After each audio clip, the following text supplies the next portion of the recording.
Welcome back to another Empowering Your Circle podcast. Today, I'm talking to Denise O'Dwyer, and I met Denise quite a long time ago now, and we were doing and then I lost touch when I went into corporate, and then we reconnected in 2025, which apparently is insightful, inspirational in this year, where it's a year of returnings and reconnections with old connections. I picked that up from your LinkedIn, I think it was, or something, Denise. Very true. Yes, it is. For me, it's a year, or anybody that has snake anywhere in the Chinese astrology chart, it is a year of returning and reconnecting. And my entire year has been like that. In a I know. re I saw on your LinkedIn when I was looking up things about you. I'm like, oh, there's like she's reconnected with all these different people. I know, and So it's still happening because the year doesn't change until February. And I've absolutely loved it. Once I realized that there was a pattern happening here, and then I started writing it down. So it's mm, been great and really heartwarming and just very affirming on every yeah, level. I Yeah. know it is lovely to do that, and you don't realize just how much you do it until you start thinking about, oh, who have I caught up with this year? And it's been a bit like that for me this year, having come back through from corporate, because I went, and one of the first things I did was go back into my networking, and it felt like I'd come home because I walked into, Wibbon, and I was like, oh my gosh, some of these people were here before. And they were like, we're here. And it just felt like all those kind of nearly 6 years hadn't even happened. That was really nice. Yeah, it's Um, great, isn't it? When you make those connections and also friendships, and then you can just plug straight in. yeah, Yeah, it's yeah. an And I amazing think that's thing. the same with you, although we haven't managed to catch up enough this year. So, No, but it's all testament to you, actually, Hazel, and your ability to build relationships. And then it means you can just click back in after six yeah. years. It's great. It just felt like coming home. And that's what I said to like Sam, who runs the London ones. I was like, just felt like I came home. So, Oh, nice. um, but I know that you're passionate about teaching the profound and accurate system of Chinese astrology in a way that we can all understand it. Because I hear a lot of these things, and you see a lot of things across YouTube and other things, and you're like, I still don't quite get it. So I know you did read a chart for me, like briefly, but it was so accurate, and it was like a really insightful session to me, um, because obviously you didn't know what I'd been through in the last 24 months, but everything you brought to light was exactly that, including the fact that my parents are backing me and giving me the drive that I need to keep moving forward. So, Yeah, you know, yeah, because I remember when we had a quick look at your chart, and the main thing is everything is there. And it yeah, depends on the question. So, somebody will come and want to know about their work, some will come and want to know about relationships, but everything is contained in that chart.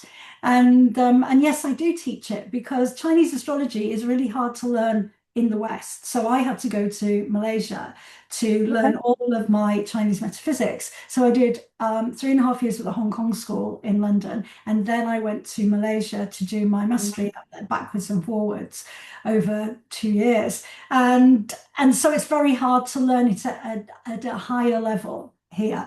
So what I do, and so I teach my own students, and I also teach for another school. And what I do is I make it really simple. So you don't have to read the Chinese, you don't have to know anything very, very complex. So you'll break it down so it's really accessible. Because as a sort of sole practitioner and as one of the very few Chinese astrology people that I know, it's a lonely old world. And there I is bet no it is. kind of have that conversation with, apart from the people that I studied with years ago. So one of the reasons why I started to teach it was so that I could have better conversations with other people. So that was part of my kind of selfish reason for going, it's such an interesting subject. And now I have some students that have been with me for years. And whatever, if something happens in the news, I just sort of go, oh, did you see the chart? And we can have a nice sort of I chit. know you've Yes, been doing the exactly. charts of different people, like Keir Starmer. I saw that, Oh yeah, I did Kiss and other people. and I did Angela Rayner, and because there's a lot going on at the Yep. moment. And so, yeah, sometimes I dip into charts in the public eye, which is always fascinating. And you can see it all there. I'm thinking of doing Prince Andrew. Oh, well, that will be a very interesting and Well, probably controversial. very, but I know his chart because he's one of my teaching charts. So I've been using his chart for Ah, years to teach off. And I said at the beginning of the year, 2025 is going to be a very, very difficult year for him. And here we go. So it's a pivotal year for him. yeah. So I have this little series called What's Going On With, and I'll put in Prince Andrew Ah, and what's going on with Keir Starmer's chart. So I think I need to do Prince Andrew because it's not over yet. yes. I was just going to say 2025 is kind of not at the end yet. And also, you mentioned this year is what finishes in February. So Yeah. potentially that means that there's still more to come. Yeah, there is, because where are we now in October? It was another 3 months before the Wow. Chinese year changes in February. So I So, have a really quick question. You said about reading, and do you have to like be able to read Chinese to be able to do what you do? no, you Or is don't, it like, okay, because some of that, so we work with the five element theory, and the five elements also have colors. So fire is red and wood is green, etc. And on its simplest level, you can read a chart just elementally. So you can pull up a chart and you can see what the dominant element is. And from that, but just the color, from just the color, you don't need to be able to read the writing. And just from that, you can know that that person is however they are, whether they're an earth person or a water person or whatever. So Chinese astrology can be as complex or as simple as you okay, choose. So it's even right. very, I'm doing a presentation on a summit and I'm just writing it at the moment. And I just honed in on what, because some of the people there are total new people to Feng Shui and astrology. And I'm really still kind of enchanted by the fact that you can just take one piece of information about a person's chart and know so much about them just, Wow. yeah. Yeah, And then you that's can go amazing. really deep. Yeah, you do fancy stuff. And when people come as my students, I go, now you're going to learn the Chinese organically. And they go, no, no. I know, but it's important if you want to go further. So, but the way I teach is it's just a very sort of organic way of picking it up just through repetition. Really Right. easy.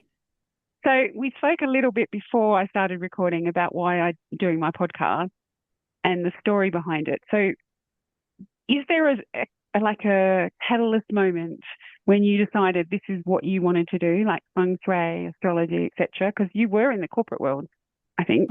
I So, was a marketing what? person. Yes, I was a marketing person, and but I'd always dabbled from before I went to university. I'd always dabbled in feng shui, and it was really hard to dabble in feng shui then, pre-internet and pre-anything. But any book in the library, or I remember I bought my first Chinese feng shui book from a bookshop on Charing Cross Road, and I must have been about 17. And funnily enough, I met the author of that once I got into that world. Wow. And but it's a very hard subject to teach yourself. So I kind of dabbled and hoovered up anything I could find about it. And it never left me. And then I had an email about something completely unrelated. And it was an event. And the speaker at the event was a feng shui architect. Wow. It's like Okay. that light bulb moment where I just went, I'm going to study feng shui. And it was just everything changed in that moment because words can act as a catalyst just on their Hmm. own. Yep. So I did a bit of research and ended up training with the Hong Kong School in London. And then it was just warmth from there. And here we are. And I didn't have any structured plan. This is the thing. For somebody that spent their entire career in marketing, And this had doing a structured plan. things. And I was the word I use is compelled, and I had to do it, and I didn't know why, but I had to do it, and now Oh, I know. I Yeah, I know. That's a beautiful story, though. I like that because it's inspirational in its own. Because actually, there's a lot of people out there in their careers and doing things, and they're never quite sure if they've stepped into the right thing, whether they've made a mistake, whether whatever. But it clearly, as in lots of careers, it kind of, I don't know, ventures around, which is, empowering your circle is exactly that. It's like somebody's going around like you, 17, you've done all this other stuff, and now you're back exactly where you want to be. Yeah, I like and you've come that. full circle. Yeah, So, that's nice, Hazel. Yeah, thank you. And I would also say, there is no mistake because when I look at somebody's chart, you can see where they are. So we don't just look at who you are. It's also we have a dynamic part, which is the journey through your life, and you can see that. And and we might think, oh, crikey, I've just made a terrible mistake. I've taken this job or I've left this job or whatever. And you can usually see in the chart that somebody's at a turning point or that it's a stepping stone to something else that you can see coming up. So right. there's never a mistake. Everything happens. I know it's cliche, but everything happens for a reason. But with the chart, you can go, look, because this is where because people come and they go, I feel really lost and I don't know what I'm doing anymore. And I don't know who I am anymore. And you can just unravel all of that and go, look, here you're at a crossroads and this is where you're going. And these are the things that are there for you. And then everything starts to Oh, that's make lovely. sense. Yeah. That's lovely. So when you think about it, you mentioned the reasons people come and things like that. Now you said you asked me when you briefly read my chart, did I remember the time I was born? And I gave you a rough thing. I couldn't remember. I just said it was quite early in the morning. How important is that for people to have an idea of, or at least, well, close enough or whatever, to give you maybe even more accuracy in the readings? Well, unlike Vedic astrology or Western astrology, we don't need the exact time of birth. In fact, we don't need the time of birth full stop. The time of birth adds another layer. But as I understand other schools of astrology, it's very much orientated around the time of birth. Right. So in Chinese astrology, we work with a 2 hour hour as well. So it's quite forgiving if people go, I think it was in the morning. And or if people say, I have no idea at all. That's also okay because there's absolutely enough to be able to read somebody's chart and understand where they are and where they're going, very comprehensively without the time. But also sometimes somebody will go, I'm not so sure it could be, like this. And then I go, well, let's look at both of those times. And then I can put it in the chart. And because the hour represents, amongst other things, it represents how you think. So, Okay. and so I can look at it and go, are you more like this in your thinking, or are you more like that? And I'll go, I'm like that. And you go, right, now we've got it. So you can That's a good way to see, find out. yeah. Because I was also, while you were talking, I was also thinking, what happens if they come here now in the UK, but they were born like at completely different times? Then it would be Well, like so different. it's a really interesting point that Hazel, and of course because you've spent years in Australia. So what the way I work is I modify the time of birth for the location of birth. Now Right, some schools don't do that, and they'll just go if you want at 2 o'clock in the afternoon in Australia, we just say 2 o'clock in the afternoon. But if right. but I like to convert it to modify it for the Hmm. location of birth. And I've been taught both ways and I've worked with both ways, but just through experience, that's the way that I like to work. But other people might have their own preference. But because it's never set in stone. Ultimately we're Yeah, working with people and energy and things that are beyond our normal day-to-day material existence. So there's a lot of sort of feel into it to kind of for something like getting the time. yeah. Now, one of the words you just said was energy. And yesterday we had a little brief connection or engagement about 60 days and re energizing. And it started yesterday. And I was trying to work out when the 60 days finishes. And I think it's just before Christmas, if I got my timings Oh, right. okay. Uh, I think 21st, I think, or something, if I got it right. Okay. Um, Interesting. So I haven't looked that so, far up. I can tell you. Do you want me to tell you? Because I can just put it in my, yeah, look, I'll tell you. yeah, yeah. I didn't know we were going to talk about this. Right. So we have something called the 10,000 year calendar. Oh, And it's all in Chinese, and we're reading it this way because we're reading from right to left.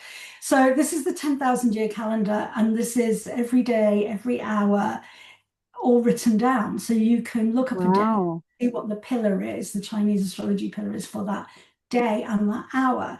And when I first started studying this and I got my first 10,000 year calendar, I looked at it and I worked out there were actually 90 years in the book. It's not 10,000 years. at all. It's 90 years. So if I'm still doing this in like 60 years' time, I'm going to need another calendar. So, but for now, we're good. Right. So in here is, I'll show you what I'm looking at. It's just like lines and lines and lines written into Wow, it. okay. I'm And I've glad you looked know how up, to read that because I'm not sure I would understand it. well, when I first, obviously everybody starts from like, this is all Chinese to me. So let's have a look. So where are we now? We're in October. Yeah. So if I look up October, and today is the 23rd. So yes, so yesterday, the 22nd of October was the start of a new series.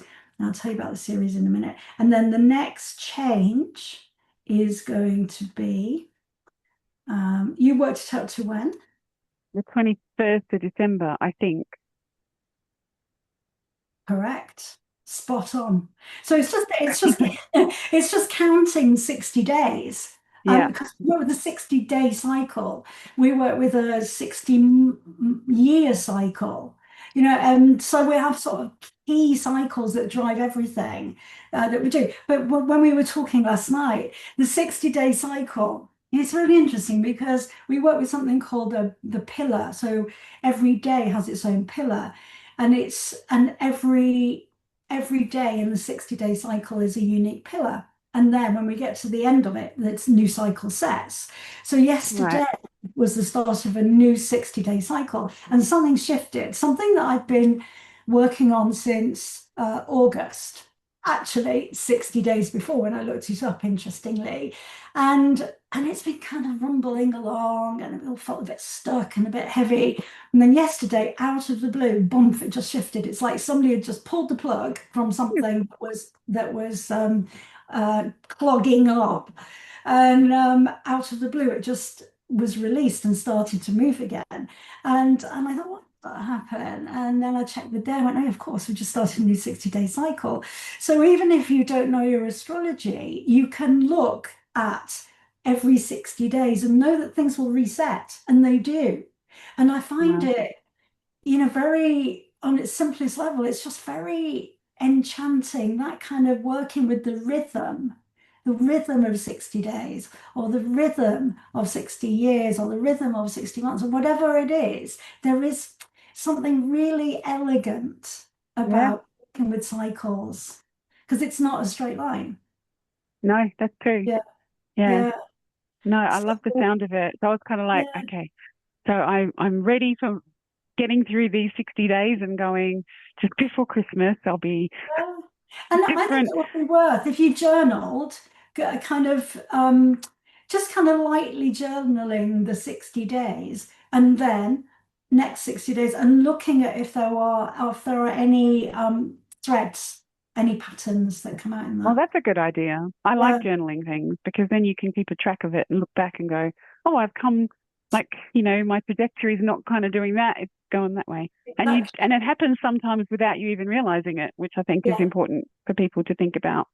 Yeah, Um, because we have a very linear way of looking at life, and it's not actually linear. So we're working within these unconscious cycles. well, see, there's so much to learn. So now, before we came on, I think we were talking, I said, oh my gosh, this year has gone so far.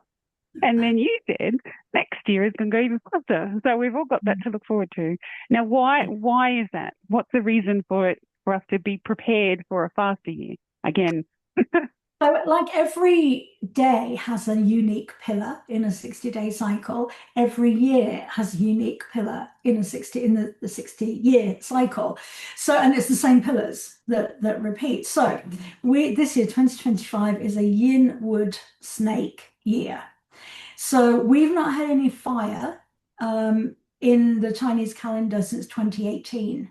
So we've had oh, lots of okay, other things, but we've not had any fire. So fire element is fast, and it's very dynamic, and it's very hot, and it's very visible, and it's a really sort of high energy element.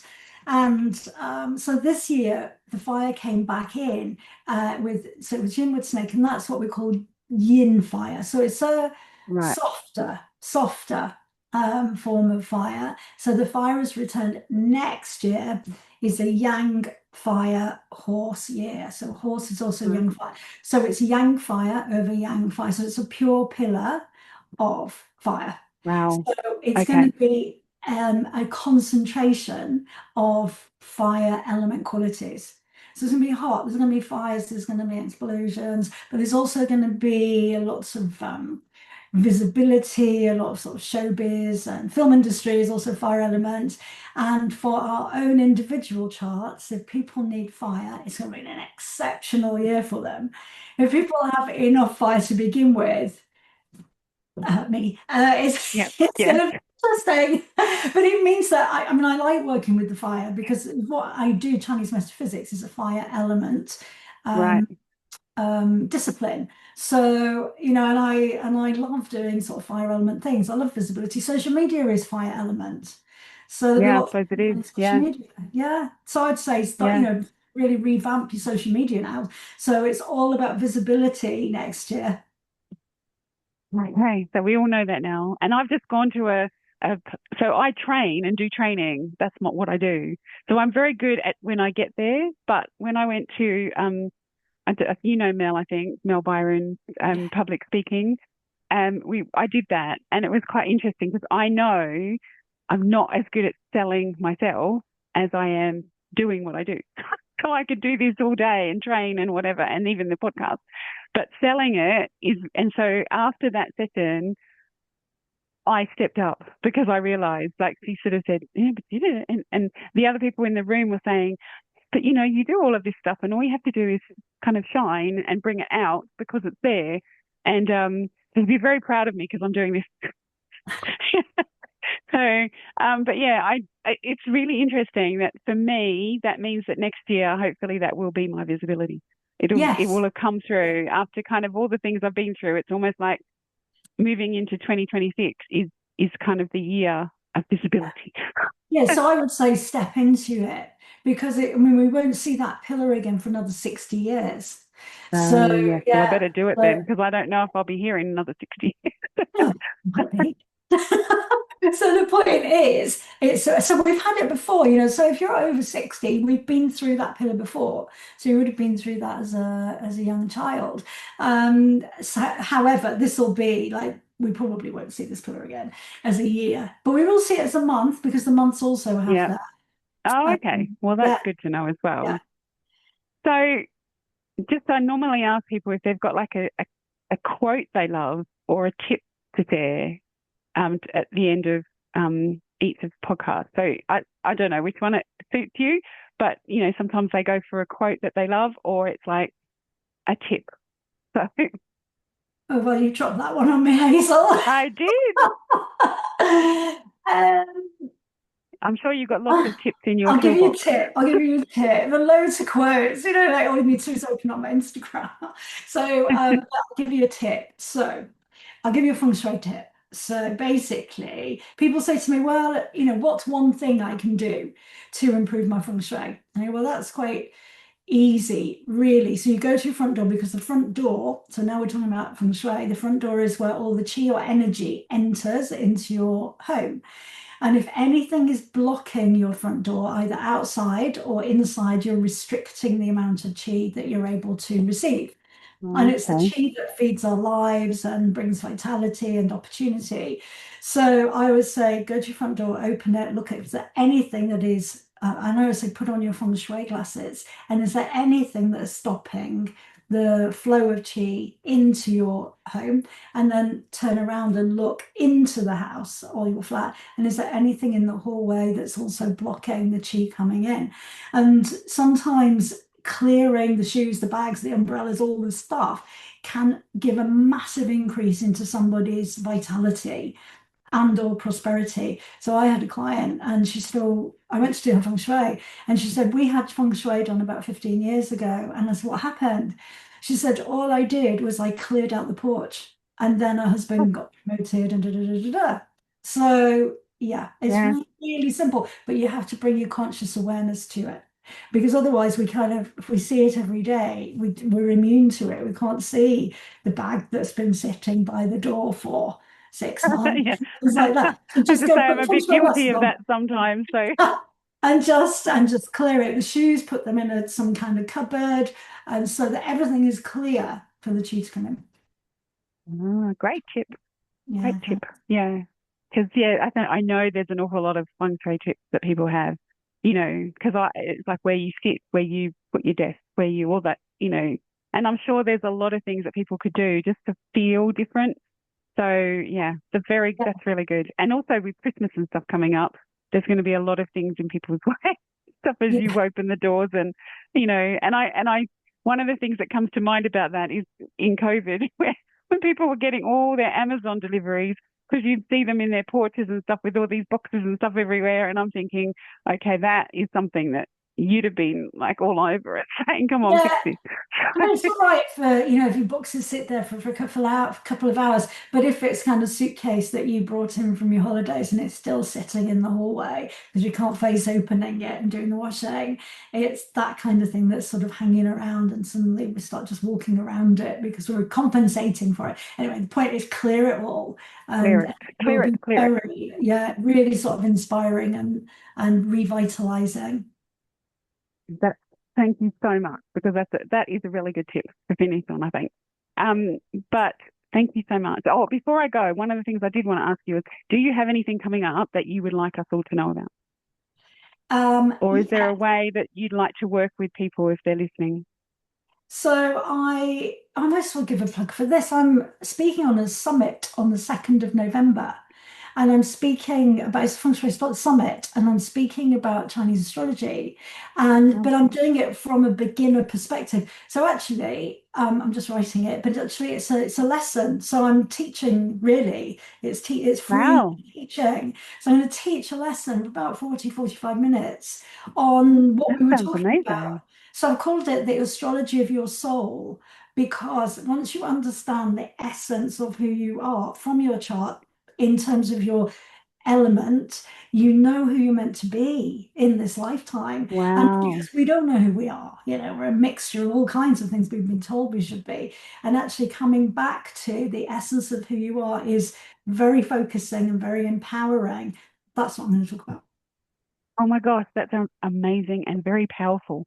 So yeah, that would be And, really good. If you can and give me the link and stuff as well, I'll yes, make sure it gets with all of the sharing and stuff so that people yeah. can Thank can you. I'll send you see. the link. You can also find it on my all my social media. So if you see me talking about the summit on social media, the link is in that too. But I'll also give it to you. Oh, that sounds Yeah, really cool because I think it does sound very powerful to amazing. hear it from you Yeah, as well. So, yeah. thanks so much, Denise, for being on here and reconnecting with me a number of years later. And Oh, no, it's been here's to many fun. more. Here's Yeah, many more thank you. years to come. Yeah, thanks so much. It's lovely to talk to you, Hazel, as always. Okay, take care.